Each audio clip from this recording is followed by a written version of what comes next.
Bismillah, assalamualaikum warahmatullahi wabarakatuh. Alhamdulillah wassalatu wassalamu ala rasulillahi amma ba'du.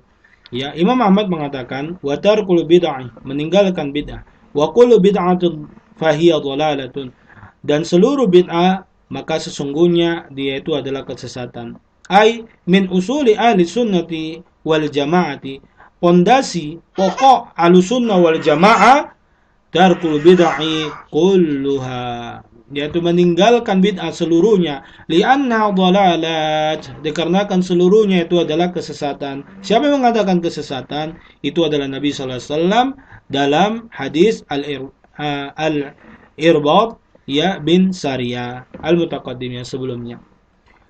Begitu juga hadis Nabi sallallahu alaihi wasallam dari Aisyah radhiyallahu anha, yaitu ibunda kita, yaitu istri Nabi sallallahu alaihi wasallam, qalat qala Rasulullah sallallahu alaihi wasallam. Aisyah mengabarkan bahwasanya Nabi sallallahu alaihi wasallam bersabda, "Man ahdatsa fi amrina." Barang siapa yang buat amalan baru yang enggak Allah turunkan dari Al-Qur'an dan juga tidak disabdakan Nabi sallallahu alaihi wasallam dari lisan beliau dan tidak juga diamalkan Nabi sallallahu alaihi wasallam dan para sahabat, tabi'in, tabi'ut tabi'in, dan orang yang mengikuti mereka dengan baik hingga hari kiamat, fi amrina, dalam agama ini, hada fa ma laysa fihi, yang tidak ada memang landasannya dari Al-Quran dan Sunnah dengan pemahaman Nabi sallallahu alaihi wasallam, para sahabat dan orang-orang yang mengikuti mereka dengan baik hingga hari kiamat, fihi fa huwa muraddun, maka amalan tersebut tertolak. Ini adalah hadis yang hasan, diriwayatkan Tirmidzi wa hasanahu Albani, dan dihasankan oleh Syekh Albani.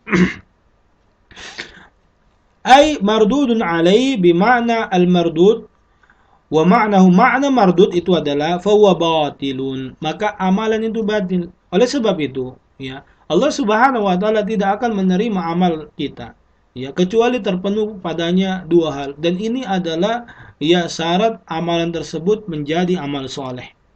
Apa itu? Yang pertama adalah ikhlas. Ya, kita, Allah Subhanahu wa taala tidak akan menerima amalan kita, ibadah kita, kecuali ikhlas kepada Allah. Allah taala berfirman, "Wa ma umiru illa liya'budullaha mukhlishina lahuddin hunafa."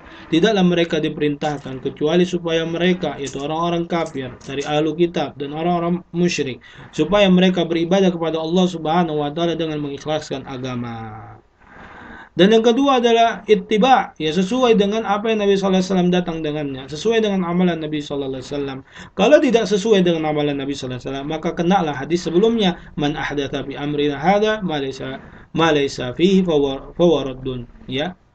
Atau di riwayat yang lain, man amila amalan laysa alaihi amruna fawaradun, sama saja. Nah,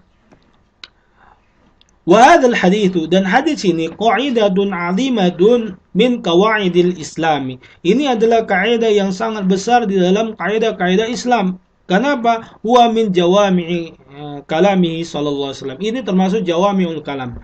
Lapasnya sedikit tapi maknanya sangat luas dan mencakup seluruh permasalahan. Fa innahu shari'un, ini sangat sharih, jelas, gamblang, fi raddin kullid bid'ah wal mukhtara'atin, dalam menolak seluruh bid'ah dalam agama dan yang diadakan. Oleh sebab itu, bid'ah terbagi menjadi dua. Yang pertama adalah bid'ah hasanah atau sayyi'ah, dan bid'ah hasanah, dan yang kedua adalah bid'ah dhalalah atau sayyi'ah. Yang hasanah ya teknologi yang tidak ada kaitannya dalam agama. Ini adalah bid'ah yang baik. Adapun bid'ah yang buruk adalah bid'ah yang diadakan dalam agama. Pemilik agama adalah Allah Subhanahu wa taala. Allah yang menurunkan Al-Qur'an, Allah yang mengutus Jibril kepada Nabi Muhammad sallallahu alaihi wasallam, Allah yang mengutus Rasulullah sallallahu dari kalangan manusia. Allah Subhanahu wa taala yang menentukan tata cara ibadah, dan Allah Subhanahu wa taala semata-mata ingin diibadahi. Ya, dan tidak disekutukan dengan apapun, ya. Dan Nabi sallallahu alaihi wasallam hanyalah balagul mubin, menyampaikan saja. Siapa yang terima, maka keberuntungan untuk dirinya sendiri. Siapa yang menolak, maka keburukan juga untuk dirinya sendiri. Adapun para dai ataupun ulama, ustadz, mereka hanya menyeru ilallahi wa rasulih, kepada Allah dan Rasulnya. Hanya copy paste saja, ya. Apa itu al-bid'atu? Ya, bid'ah adalah tariqatu fid dini mukhtara'ah, ya. Ini adalah, ya, tariqah, yaitu jalan di dalam agama yang diinovasi, yang dibuat-buat, ya. Tadahi syariah, ya, yaksidu bisuluki 'alaiha al-mubalaghah, ya, fi ta'abbud lillahi subhanahu wa ta'ala, ya. Yang maksudnya yang tidak ada dalam syariat yang dimaksudkan untuk jalan yang baik, ya, ya, dan berlebihan dalam agama, dalam beribadah kepada Allah Subhanahu wa taala. Maksudnya apa? Ya, bid'ah itu adalah suatu metode, suatu jalan yang dibuat-buat, ya, untuk mendekatkan diri kepada Allah Subhanahu wa taala. Sementara Allah Subhanahu wa taala tidak menurunkan hujjah baik dari Al-Qur'an maupun sunnah Nabi sallallahu alaihi wasallam terhadap ibadah tersebut. Ya.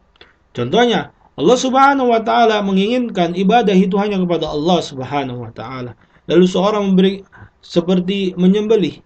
Menyembelih, ya, itu hanya boleh kepada Allah Subhanahu wa taala. Lalu seorang menyembelih hewan, ya, dia datang ke dukun, lalu meminta sesuatu dari dukun, dukun itu meminta dia untuk menyembelih tapi bukan untuk Allah, maka ini adalah bid'ah yang sangat sesat. Karena menyembelih itu adalah ibadah. Ini adalah bid'ah mukaffirah yang mengkafirkan seseorang, membuat orang menjadi kafir. Kenapa? Dia menyembelih untuk syaitan, bukan untuk Allah. Sementara menyembelih itu adalah ibadah, dan ibadah itu hanya boleh diberikan kepada Allah Subhanahu wa taala. Itu dia.